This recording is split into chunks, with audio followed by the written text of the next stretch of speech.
സുഹൃത്തുക്കളെ നമസ്കാരം. ആദ്യമായിട്ട് തന്നെ നമ്മളുടെ ദുരന്ത ഭൂമിയായ വയനാട്ടിലെ ചൂരൽമലയും മുണ്ടക്കൈയും എല്ലാം ഉൾപ്പെടുന്ന ആ ഒരു പ്രദേശത്തെ എൻ്റെ സഹോദരി സഹോദരന്മാർക്ക് മൺമറഞ്ഞ് വേദനയോടുകൂടി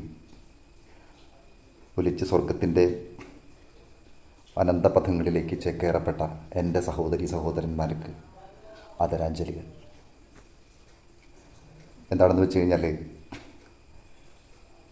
ജീവനും മോഹങ്ങളും സ്വപ്നങ്ങളും എല്ലാം നിമിഷ നേരം കൊണ്ട് അസ്തമിക്കുന്നൊരു രീതി. എനിക്ക് ചോദിക്കാനുള്ളത്, എവിടെയാണ് നീതി? പ്രകൃതിയുടെ ആ മനോഹാരിതയെക്കുറിച്ച്, പ്രകൃതിയുടെ ആ ഒരു പരിലാളനങ്ങളെക്കുറിച്ച് വളരെയേറെ ഞാൻ സംസാരിക്കേണ്ടതുണ്ട്. പക്ഷെ അതിൻ്റെ കരാളഹസ്തങ്ങളെ പറ്റിയിട്ട്, അതിൻ്റെ ഭീകര താണ്ഡവത്തെ പറ്റിയിട്ട് ഉള്ള ഈ നേർക്കാഴ്ചകൾ കാണുമ്പോൾ അതിലേറെ വേദനയാണ്. സന്തോഷിപ്പിക്കുന്നുണ്ടെങ്കിൽ ദുഃഖവുമുണ്ട് എന്നുള്ളത് തന്നെയാണ് അതിൻ്റെ ഒരു സാരം. സമാനതകളില്ലാത്ത ഈ ദുരന്തത്തിന് എന്ത് നിർവചനമാണ് നൽകാൻ കഴിയുക? പിഞ്ചു കുഞ്ഞുങ്ങൾ മുതൽ ശരീരഭാഗങ്ങൾ വിച്ഛേദിക്കപ്പെട്ട്, ഉടൽ പകുതിയിലേറെ വിച്ഛേദിക്കപ്പെട്ട്, മൃഗീയമായി ഒരു നിമിഷ നേരം കൊണ്ട് ജീവൻ അസ്തമിച്ചു പോയ നൂറുകണക്കിന് ജന്മങ്ങളെപ്പറ്റി എന്ത് പറയാനാണ്? അവരുടെ ജീവിതത്തിലെ സങ്കല്പങ്ങളെവിടെ? സ്വപ്നങ്ങളെവിടെ?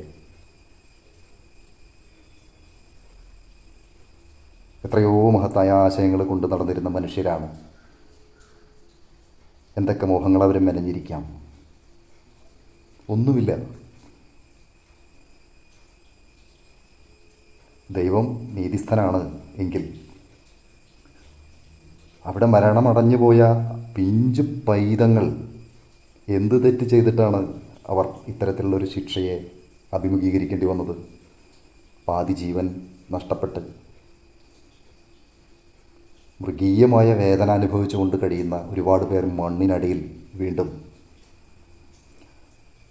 വളരെ ചെറിയ ഭാഗം മാത്രമേ കണ്ടെത്തിയിട്ടുള്ളൂ എന്ന് പറയുന്നു. മരണസംഖ്യ നമ്പറുകളായി ഉയർന്നു വരിക തന്നെയാണ്.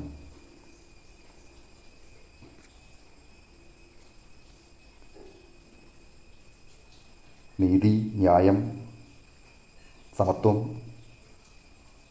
എല്ലാം ഒരുതരം മനുഷ്യ സൃഷ്ടി തന്നെയാണ് എന്ന് തോന്നിപ്പോകുന്നു. കാരണം നിർവചിക്കാനില്ലാത്ത, നീതീകരിക്കാനില്ലാത്ത ഇത്തരം പ്രകൃതി ദുരന്തങ്ങളെ ഏത് ഗ്രാഫ് വെച്ചിട്ടാണ് അളക്കുക? അവിടെയുള്ള ആ ബഹുഭൂരിപക്ഷം ജനങ്ങൾ, മരണമടഞ്ഞവർ, പാതി ജീവനായി കിടക്കുന്നവർ എല്ലാവരും കൊടും ക്രൂരത ചെയ്തവരാണോ? പാപകൃത്യങ്ങൾ ചെയ്തവരാണോ? പാപിക്ക് ശിക്ഷ, പാപം ചെയ്യാത്തവർക്ക് സ്വർഗം, സന്തോഷം എന്നുള്ള നിർവചനങ്ങളെല്ലാം എവിടെ പോയി മറഞ്ഞിരിക്കുന്നു? അത് വലിയൊരു ചോദ്യമായിട്ട് മനസ്സിലിങ്ങനെ നിൽക്കുകയാണ്.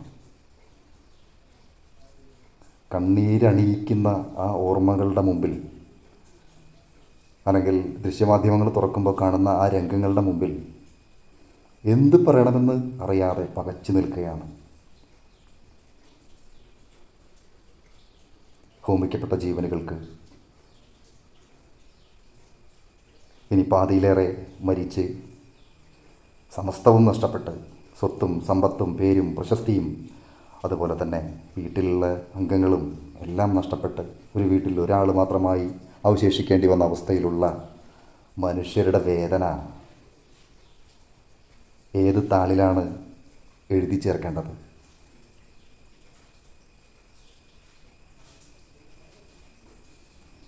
എല്ലാം ഒരൊഴുക്കിൻ്റെ ഭാഗം എന്ന് മാത്രമേ പറയാനാവൂ. നിർവചനങ്ങളില്ലാത്ത, നിർവചിക്കാനാവാത്ത ഇത്തരം വേദനകൾ മനുഷ്യന് സംഭവിക്കാതിരിക്കട്ടെ. നമസ്കാരം സുഹൃത്തുക്കളെ.